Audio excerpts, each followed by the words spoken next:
हरिओम। सनातन podcast में आपका हार्दिक स्वागत है। आज हम अपनी रामचरितमानस श्रृंखला को आगे बढ़ाएंगे। पिछली चर्चा में हमने देखा था कि किस तरह प्रभु श्री राम, माता सीता और लक्ष्मण जी पुष्पक विमान से अयोध्या के निकट पहुंच चुके हैं। बिल्कुल। 14 वर्षों की वो लंबी प्रतीक्षा आज वो घड़ी आ गई है जब अवध अपने प्राण प्रिय राजा का स्वागत करेगी। और ये जो पुनर्मिलन के क्षण हैं, ये केवल एक राजा का अपनी प्रजा से मिलन नहीं है। नहीं, ये तो आत्मा का परमात्मा से, भक्त का अपने भगवान से मिलन है। सही कहा। हर एक पात्र की जो भावनाएं हैं, हर एक संवाद, वो धर्म और प्रेम की पराकाष्ठा है। सही कहा। चलिए इस अद्भुत लीला में हम सब प्रवेश करते हैं। तो जैसे ही प्रभु विमान से उतरते हैं, उनकी दृष्टि सबसे पहले अपने कुलगुरु ब्रह्मर्षि वशिष्ठ जी पर पड़ती है। और फिर जो दृश्य उत्पन्न होता है वो हर शिष्य के लिए एक आदर्श है। गोस्वामी जी लिखते हैं, धाई धरे गुर चरण सरोरुह, अनुज सहित अति पुलक तनोरुह, भांति कुशल बूझी मुनिराया, हमरे कुशल तुम्हारी ही दाया।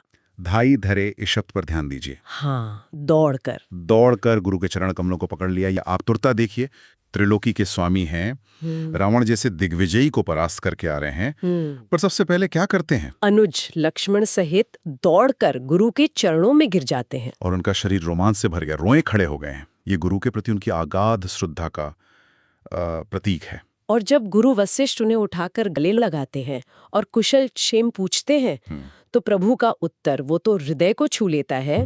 कहते हैं, हमरे कुशल तुम्हारी ही दाया। हमारी कुशलता तो आपकी ही दया में है। मतलब अपनी इतनी बड़ी विजय का, 14 वर्ष के कठिन व्रत को पूरा करने का सारा श्रेय केवल गुरु की कृपा को दे रहे हैं। यही तो मर्यादा पुरुषोत्तम का चरित्र है। बिल्कुल। वे हमें सिखाते हैं कि जीवन में चाहे कितनी भी सफलता मिल जाए, गुरु के चरणों में सदैव नतमस्तक रहना चाहिए। बिल्कुल। यहाँ प्रभु का ईश्वरत्व नहीं, बल्कि उनका जो एक आदर्श शिष्य का रूप है वो प्रकट हो रहा है। गुरु और ब्राह्मणों को प्रणाम करने के बाद अब प्रभु की दृष्टि उस व्यक्ति पर पड़ती है जिसने 14 वर्षों तक, मतलब केवल उन्हीं के नाम की माला जपी है, उनके प्राण प्रिय भाई भरत। हाँ, और यहाँ तो मुझे लगता है गोस्वामी जी के लिए भी शब्दों से उस दृश्य का वर्णन करना कठिन हो गया होगा। प्रेम का महासागर जैसे अपनी सारी सीमाएं तोड़कर उमड़ पड़ता है। सत्य कहा आपने। गोस्वामी जी लिखते हैं, गहे भरत पुनि प्रभु पद पंकज, नमद जिनहि सुर मुनि शंकर अज, परे भूमि नहीं उठत उठाए, बरकरि कृपा सिंधु उर लाए, श्यामल गात रोम भय ठाढ़े, नव राजीव नयन जल बाढ़े। अद्भुत। भरत जी उन चरण कमलों को पकड़ लेते हैं जिन्हें स्वयं देवता, मुनि, शंकर जी और ब्रह्मा जी भी नमस्कार करते हैं। और वो पृथ्वी पर ऐसे गिरे हैं कि उठाए नहीं उठते। इस एक पंक्ति में कितनी पीड़ा, कितनी प्रतीक्षा, कितनी ग्लानि और कितना प्रेम छिपा है। बिल्कुल, ये केवल एक प्रणाम नहीं है, ये 14 वर्षों की तपस्या, प्रतीक्षा और विरह का चरमोत्कर्ष है। हाँ, उनका शरीर तपस्या से सूख कर कांटा हो गया है, सिर पर जटाएं हैं, तन पर वल्कल वस्त्र हैं, और मन में एक ग्लानि भी है कि मेरे ही कारण भैया को वन जाना पड़ा। उनका इस तरह भूमि पर गिर जाना, ये पूर्ण समर्पण है। अपनी पूरी सत्ता को प्रभु के चरणों में विलीन कर देना है। हाँ, मानो कह रहे हो, प्रभु अब मुझसे और सहा नहीं जाता, या तो उठा लीजिए या अपने चरणों में ही रहने दीजिए। और तब प्रभु की करुणा देखिए, बर करी कृपा सिंधु उर लाए। कृपा के सागर श्री राम उन्हें बर करी, अर्थात बलपूर्वक, एक तरह से कहें तो जबरदस्ती उठाकर हृदय से लगा लेते हैं। हाँ, क्योंकि भगवान अपने भक्त को दुख में, ग्लानि में और अधिक नहीं देख सकते। वे उसे तुरंत अपने हृदय से लगाकर उसके सारे ताप हर लेना चाहते हैं। प्रभु के सांवले शरीर पर रोएं खड़े हो जाते हैं और उनके कमल जैसे नेत्रों से प्रेमाश्रुओं की बाढ़ आ जाती है। इस अलौकिक मिलन का वर्णन करने के लिए गोस्वामी जी को छंद का आश्रय लेना पड़ता है। हाँ, क्योंकि दोहे और चौपाई की सीमा यहाँ छोटी पड़ जाती है। राजीव लोचन स्रवत जल तन ललित पुलकावली बनी, अति प्रेम हृदय लगाई अनुजहि मिले प्रभु त्रिभुवन धनी। प्रभु मिलत अनुजहि सोह मोपहे, जाति नहीं उपमा कही, जनो प्रेम अरु सिंगार तनुधरे, मिले बर सुषमा लही। इस छंद का भाव तो अकल्पनीय है। जनी प्रेम अरु सिंगार तनुधरी। हाँ, ऐसा लग रहा है मानो प्रेम और श्रृंगार ने साक्षात शरीर धारण कर लिया हो और वे एक दूसरे से मिलकर श्रेष्ठ शोभा पा रहे हों। कितनी सुंदर कल्पना है। ये केवल कल्पना नहीं, ये एक तरह से तत्व दर्शन है। यहाँ भरत जी प्रेम के मूर्तिमान स्वरूप हैं और प्रभु श्री राम?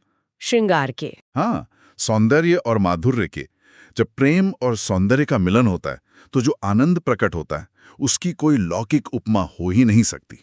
इसीलिए गोस्वामी जी कहते हैं, मोह पहे जाति नहीं उपमा कही। मुझसे इसकी उपमा कहते नहीं बनती। और इस भाव विभोर करने वाले मिलन के बाद जब प्रभु भरत से उनका कुशल पूछते हैं तो भरत की जो दशा होती है वो किसी भी भक्त के लिए अनुभव करने योग्य है। बूझत कृपानिधि कुशल भरत ही बचन बेग न आवई। अब कुशल कौशल नाथ आरत जानी जन दरसन दियो। बूढ़त बिरह बारिसी कृपानिधान मोहि करि गही लियो।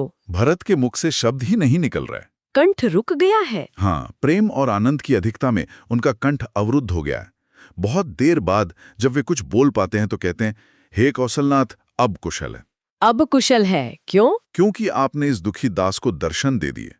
ये भक्त की परिभाषा है। उसके लिए संसार की कोई भी वस्तु, कोई भी परिस्थिति कुशल नहीं है। केवल भगवान का दर्शन ही वास्तविक कुशलता है। बिल्कुल। और अगली पंक्ति तो और भी मार्मिक है। बूरत विरह बारिस कृपाणिधान मोहि कर गही लियो। मैं तो विरह के अथाह समुद्र में डूब ही रहा था कि हे कृपानिधान, आपने अपना हाथ पकड़कर मुझे बचा लिया। 14 वर्षों के संताप का ये सार है। बिल्कुल। इसके बाद प्रभु शत्रुघ्न से मिलते हैं और फिर लक्ष्मण और भरत का मिलन होता है। दोनों भाई परम प्रेम से मिलते हैं। फिर भारत और शत्रुघ्न दोनों भाई माता सीता के चरणों में प्रणाम कर परम सुख पाते हैं। मतलब एक एक मिलन अपने आप में एक संपूर्ण कथा है। उधर अयोध्या के सभी नर नारी अपने प्रभु को देखकर आनंदित हैं। हर कोई उनसे मिलने के लिए व्याकुल है। सबके मन में यही इच्छा है कि सबसे पहले प्रभु मुझसे ही मिले। हाँ, तो अब यहाँ एक प्रश्न उठता है कि एक राम और लाखों नगरवासी वे सबसे एक साथ कैसे मिल सकते हैं? और तब प्रभु एक अद्भुत लीला करते हैं। यहाँ वो अपने ईश्वरत्व का, अपनी योग माया का एक छोटा सा परिचय देते हैं। अमित रूप प्रकटे ते ही काला, जथा जोग मिले सबही कृपाला। कृपा दृष्टि रघुवीर बिलो की, किए सकल नर नारी बिसो की। अमित रूप प्रकटे। उन्होंने एक ही क्षण में असंख्य रूप प्रकट कर दिए। ये तो अविश्वसनीय है। यही तो भगवान की अचित्य शक्ति है। उन्होंने एक ही क्षण में उतने ही रूप धारण कर लिए जितने नगरवासी थे, और हर एक से जथा जोग अर्थात यथा योग्य मिले। हाँ, किसी को गले लगाया, किसी को प्रणाम किया, किसी पर कृपा दृष्टि डाली। किसी को भी ये अनुभव नहीं हुआ कि प्रभु पहले किसी और से मिल रहे हैं। ये भगवान का अपने हर भक्त के प्रति जो व्यक्तिगत स्नेह है उसको दर्शाता है। सही कहा। वो जानते हैं कि मेरे भक्त की क्या अभिलाषा है और उसे वे अवश्य पूर्ण करते हैं। और अपनी एक कृपा दृष्टि से उन्होंने सबके 14 वर्षों के वियोग शोक को समाप्त कर दिया। और ये रहस्य किसी ने जाना तक नहीं। सबको सुखी करके शील और गुणों के धाम श्री राम अब अपनी माताओं की ओर बढ़ते हैं। और यहाँ वात्सल्य रस का ऐसा सागर उमड़ता है जिसकी कोई थाह नहीं। कुशल्या आदि सभी माताएं ऐसे दौड़ती हैं जैसे नई ब्याई हुई गायें अपने बछड़ों को देखकर दौड़ी हों। गोस्वामी जी का यह छंद वात्सल्य की पराकाष्ठा है। जनुधेनुपालक वच्छ तजी ग्रह चरण बन पर बस गई। दिन अंतपुर रुख स्रवत थन हुंकार करी धावत भई। क्या उपमा है।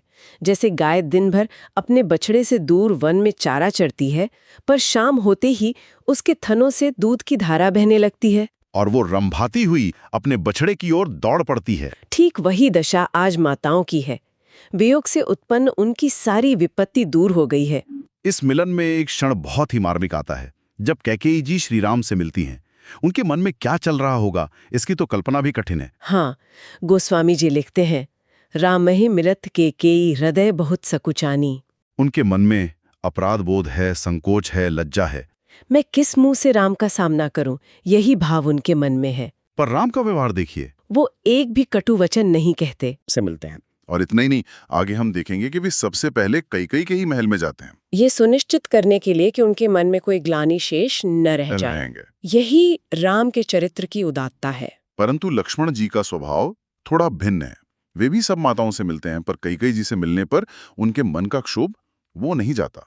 कैकेयी कहाँ पुनि पुनि मिले मन कर क्षोभ न जाइए। और ये बहुत स्वाभाविक मानवीय प्रतिक्रिया है। बिल्कुल, लक्ष्मण जी का क्रोध कोई द्वेष नहीं है, यह उनके भ्रातृ प्रेम की ही अभिव्यक्ति है। उन्होंने अपने आराध्य अपने भाई को 14 वर्ष तक वन में कष्ट सहते देखा है। और उसका कारण वो कैकेयी को ही मानते हैं। तुलसीदास जी इन मानवीय भावों को भी स्थान देकर कथा को और भी यथार्थ और सजीव बना देते हैं। सत्य है।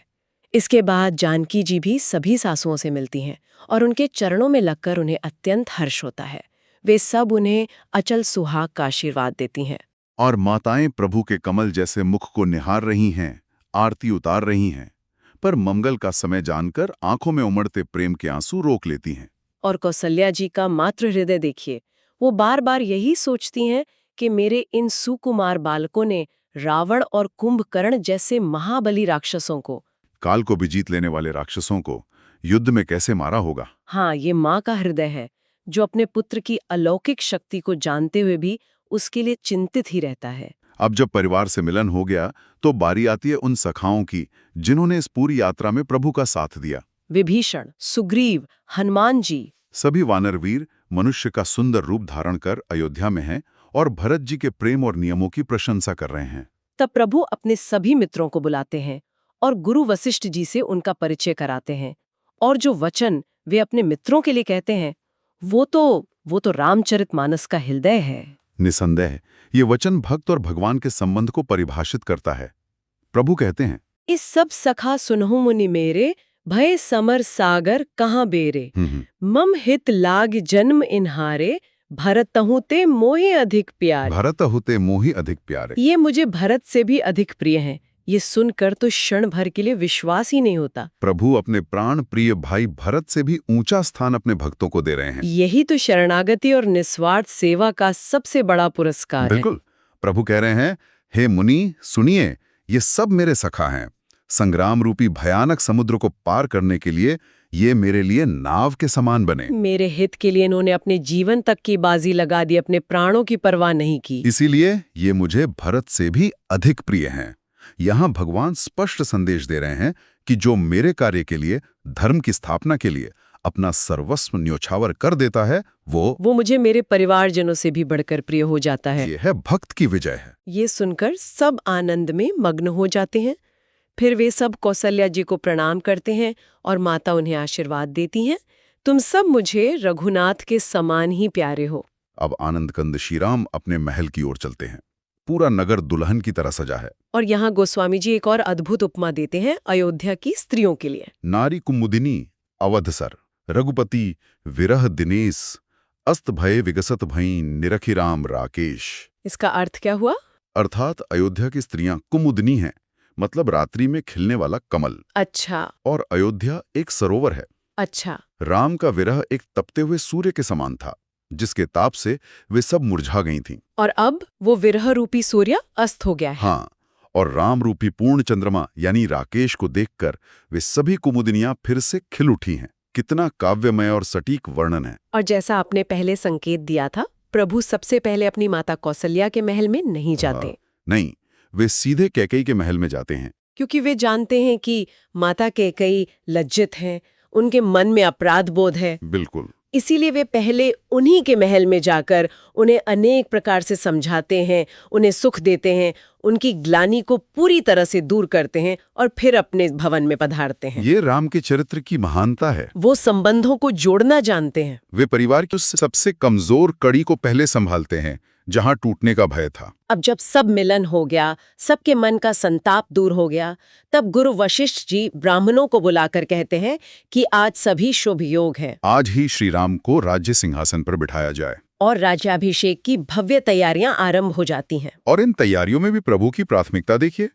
वो सेवकों को बुलाकर सबसे पहला आदेश क्या देते हैं? प्रथम सखनन अनवावहु जाए। जाओ, पहले मेरे मित्रों को सुग्रीव, विभीषण, अंगद, हनुमान को स्नान कराओ। फिर से वही बात, मित्र पहले, परिवार बाद में और स्वयं सबसे अंत में। जिन्होंने मेरे लिए कष्ट सहे, उनका सम्मान, उनका सुख पहले होना चाहिए। ये एक आदर्श राजा का, एक आदर्श मित्र का लक्षण है। सुग्रीव आदि के स्नान के बाद करुणानिधान श्री राम भरत को बुलाते हैं। हाँ। और जो दृश्य उपस्थित होता है वो तो हृदय को पिघला देता है। पुनि करुणानिधि भरतु हकारे निज कर राम जटा निरुआरे। हाँ। अनवाय प्रभु तिनि उभाई भगत बछल कृपाल रघुराई। निज कर राम जटा निरुआरे। प्रभु श्री राम अपने हाथों से भरत की जटाओं को सुलझा रहे हैं। आप कल्पना करके देखिए उस दृश्य की। 14 वर्षों से तपस्वी जीवन जी रहे भरत, जिनके सिर पर जटाओं का बोझ है। उन उलझी हुई कठोर जटाओं को स्वयं त्रिलोकीनाथ प्रभु अपने कोमल कर कमलों से धीरे धीरे सुलझा रहे हैं। ये केवल जटाएं सुलझाना नहीं है। नहीं, ये 14 वर्षों की पीड़ा, वियोग, तपस्या और ग्लानि की एक एक गांठ को खोलने जैसा है। प्रभु मानो कह रहे हो, भरत तुमने बहुत तप कर लिया, अब इस तपस्वी वेश को त्याग दो। तुलसीदास जी कहते हैं कि भरत के भाग्य और प्रभु की इस कोमलता का वर्णन करोड़ों शेषनाग भी अपनी असंख्य जीवाओं से नहीं कर सकते। इसके बाद प्रभु तीनों भाइयों को स्नान कराते हैं और फिर गुरु की आज्ञा लेकर स्वयं अपनी जटाएं खोलते हैं और स्नान करते हैं। और अयोध्या में वास्तविक उत्सव का आरंभ अब होता है। आज की चर्चा में हमने पुनर्मिलन के हर रस का अनुभव किया। वात्सल्य, भ्रातृप्रेम, गुरु शिष्य का संबंध और भगवान का अपने भक्तों के प्रति असीम प्रेम। हमने देखा कि कैसे प्रभु श्री राम ने अयोध्या लौटकर सबसे पहले संबंधों को संहारा, कृतज्ञता व्यक्त की और हर किसी को व्यक्तिगत स्नेह प्रदान किया। बिल्कुल। इस पूरे प्रसंग में एक विचारणीय बिंदु है, प्रभु का ईश्वरत्व और उनका मनुष्यत्व। वो साथ साथ चलता है। सही कहा। वे एक क्षण में असंख्य रूप धर लेते हैं, जो उनका विशुद्ध ईश्वरत्व है। और दूसरे ही क्षण एक माँ के पुत्र की तरह, एक भाई की तरह, एक मित्र की तरह अश्रु बहाते हैं, संकोच करते हैं और प्रेम जताते हैं। तो उनका सगुण मानवीय रूप है। शायद यही अवतार का सबसे बड़ा रहस्य है, जो हमें सिखाता है कि अपने मानवीय संबंधों में ही दिव्यता को कैसे खोजा जाए, उन्हें धर्म और प्रेम के साथ कैसे निभाया जाए। बिल्कुल। तो हमें आशा है कि आपको हमारी आज की चर्चा पसंद आई होगी। सनातन धर्म से संबंधित ऐसी ही और चर्चाओं के लिए हमारे चैनल को अवश्य सदस्यता लें। धन्यवाद। जय श्री राम।